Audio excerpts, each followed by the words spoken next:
اعوذ باللہ من الشیطان الرجیم بسم اللہ الرحمن الرحیم۔ اگر کسی شخص کی کوئی حاجت ہے اور چاہتے ہیں کہ حاجت پوری ہو جائے، یا کوئی مشکل ہے اور چاہتے ہیں کہ وہ مشکل دور ہو جائے، تو کسی بھی واجب نماز کے بعد ان 2 اذکار کا ورد کیا کرے تو انشاءاللہ اس کی حاجت پوری ہوگی اور مشکل سے نجات ملے گی۔ 1000 بار استغفر اللہ اور ساتھ ہی 1000 بار الحمدللہ رب العالمین کا ورد کیا کرے۔ کسی بھی واجب نماز کے بعد ان 2 اذکار کو 1000 بار پڑھے تو انشاءاللہ حاجت پوری ہوگی اور مشکل دور ہوگی۔ ان میں سے ایک استغفار پر مبنی ہے اور دوسرا تحمید پر مبنی ہے، یعنی اللہ کی حمد بیان ہو رہی ہے۔ اور ان دونوں اذکار کے جو آثار، فوائد اور فیوز و برکات اہل بیت علیہ السلام نے بیان فرمائی ہیں، اگر ان کو خلاصہ کی صورت میں آپ کے سامنے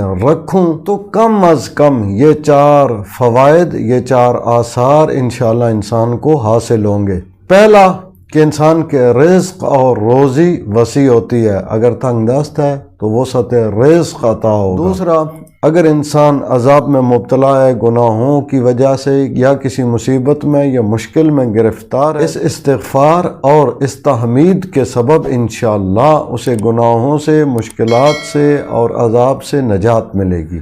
تیسرا فائدہ یہ انسان کو حاصل ہوگا کہ انسان کی جو زندگی ہے وہ طولانی ہوگی، انسان طویل العمر زندگی گزارے گا۔ چوتھا فائدہ کہ انسان کی زندگی میں مشکلات حل ہو جاتی ہیں اور آنے والی مشکلات سے انسان محفوظ اور مامون رہتا ہے۔ اپنا اور اپنے چینل راہ نجف کا خیال رکھیے گا۔ اللہ تعالیٰ سے دعا ہے کہ امام زمان عجل اللہ فرج شریف کے ظہور پرنور میں تعجیل فرمائے اور تمام مومنین و مومنات کی حاجات کو پورا فرمائے اور مشکلات کو حل فرمائے۔